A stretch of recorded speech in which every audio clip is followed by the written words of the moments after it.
Have you just recently discovered plastic models, but just don't know where or how to start? Don't fret, I got you covered. I'm Pani Coffee, and I'll be your guide to the world of plastic dreams. This is the first episode of my Beginner Plastic Modeler series, and I hope that this would be helpful, especially for those of you who are just starting out.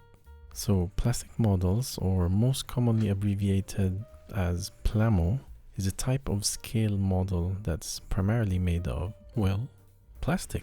They can encompass a vast range of subjects and themes. Here, for example, is a 1:12 school desk and chair.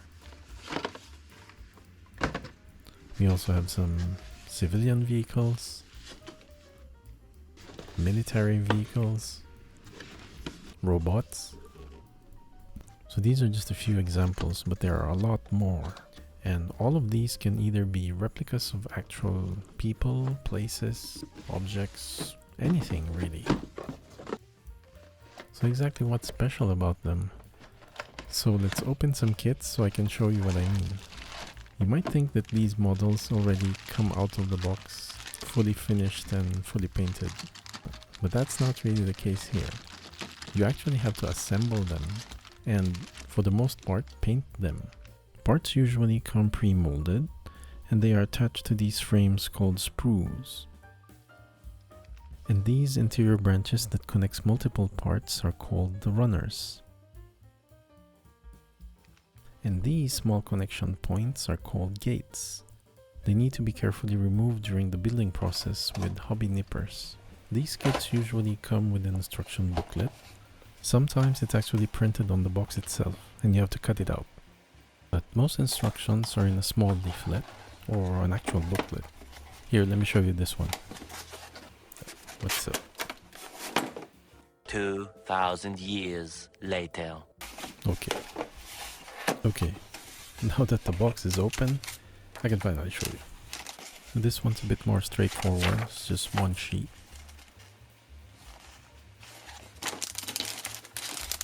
And there's your sprue. There are also different scales, such as the 1:12, 1:24. So in general, the smaller the number in this ratio, the larger your model kit will be. Let's take this example for instance.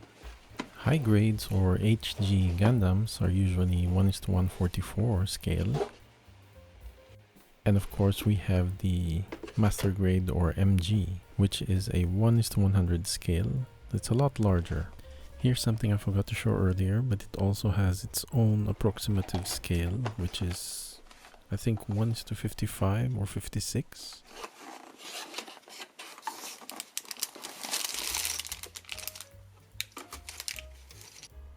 See how tiny they are? I mean, they're tiny, but they're really quite detailed. Anyway, here's a more proper instructions booklet.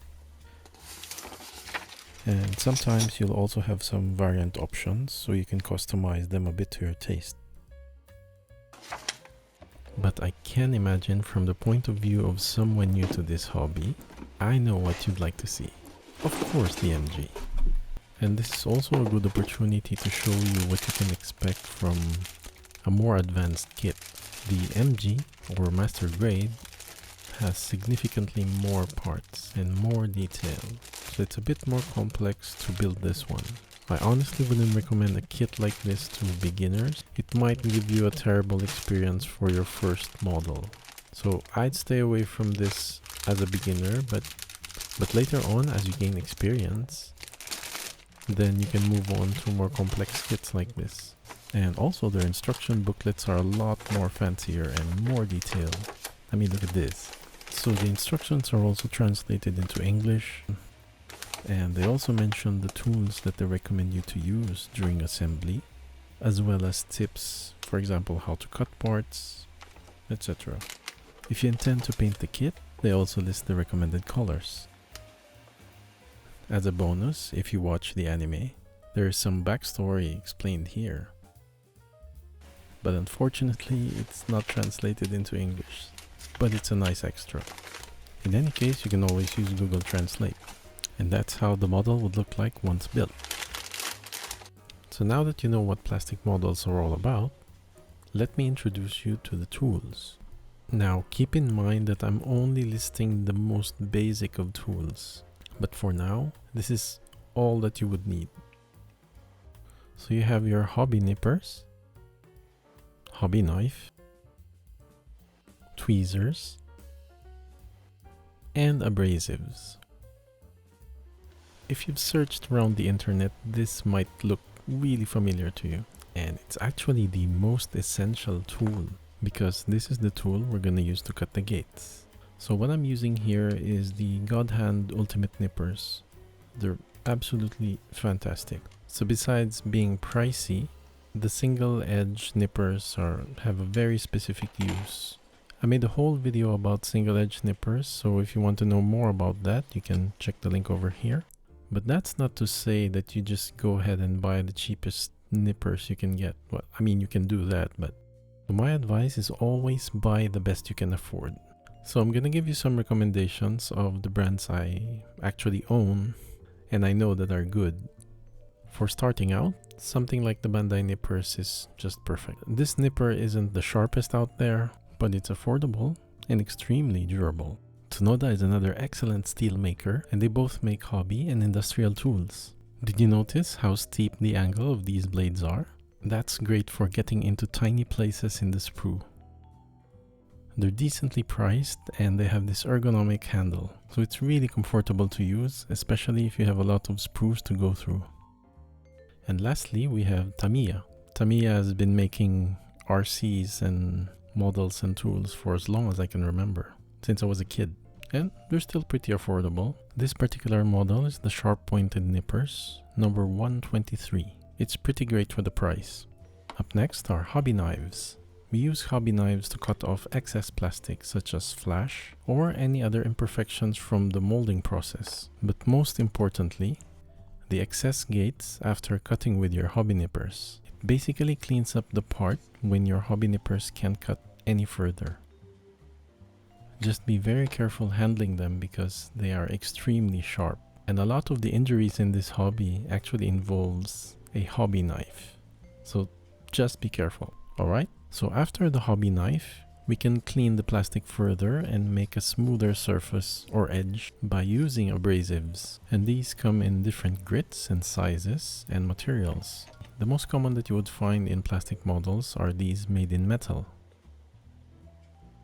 And we also have these sandpapers mounted on foam. What's great about these abrasives is that they're flexible. This is extremely useful for sanding rounded parts. You can also cut them up in any size you like so that you can get into those tiny spaces. So for example here, I cut it into a triangle. I have the sharp point. This is really helpful if you're sanding such a small spot, so we can only concentrate on sanding this little spot there. The general use of these abrasives is that you start with the roughest grit and you end with the finest, and this results in a smoother finish, which is appropriate for painting and further detailing. Next up are tweezers. Now this is more of an optional tool, but if you have large fingers like me, it can really get difficult holding some smaller parts, and I get cramps on my hands after a while, because sometimes you'll have to hold some really tiny parts to cut them or to paint them or to attach them to somewhere. Especially later on in the more advanced building process, if you have larger kits or if you start getting into dioramas, you'll need the tweezer more and more. So here I have two of the most common types of tweezers. So the first one is the normal tweezers, so you simply pinch to grab a part. While the second one has a reverse operation, so you actually release to hold the part. It can get confusing at first, but it's really convenient for holding parts without actually pinching, so it reduces finger strain, and it also doubles as a fidget tool. And finally, I'm gonna talk about materials. So materials are substances that we use to help us in building and painting and further detailing. And this topic can take a whole video on its own, so I'm simply listing here what you'll need as a start. A lot of the plastic models, especially in the aircraft or vehicle section, they do require glue. Since we're working with plastics, we need plastic glue. So for plastic glue, I use Tamiya and Mr. Hobby. This one with the white cap is the original formula. It's a lot more viscous, so it's thicker. It's a nice all-rounder, especially if you have larger parts. This will do the job. But they also have a less viscous version, which is the quick setting. And because it's so fluid, it can get into those tiny gaps and it dries quickly. Another plastic glue I use is from Mr. Hobby. This is the MC132. And this is similar to the quick setting except that it's colored. As you can see, it's black. And this is really convenient because now you know exactly where you've applied the glue. There are a lot of brands of plastic glue, but none of them are really expensive, so you can simply get whatever's most available to you. But the one thing to note about these glues is that they are toxic and flammable. Don't just go start sniffing it. Open a window and if possible, work in a well-ventilated area. So now that you know exactly what plastic models are about and what tools and materials you need to get started, the only thing missing right now is a kit. So my advice to that is don't rush. Try to look around the internet or even try to go to one of your local stores where you see some plastic model kits and then determine what kind of theme would you like. Do you like robots? Do you like tanks and aircraft? Civilian vehicles? But make sure that you pick something that you really like, because that helps in motivating you into actually building it and perhaps painting it. And I know that a lot of you might be dreading the assembly and building part. Now you might think that it's difficult, but I assure you it's easier than you think. Of course there are more complex kits to build, but those are an exception. In general, building model kits are really easier than you think. So until then, happy browsing. I hope you get a kit that you really like. On the next episode, I'm going to be guiding you through the whole building process. And if this video was helpful to you, click that like button and subscribe. I'll see you next time. Bye bye.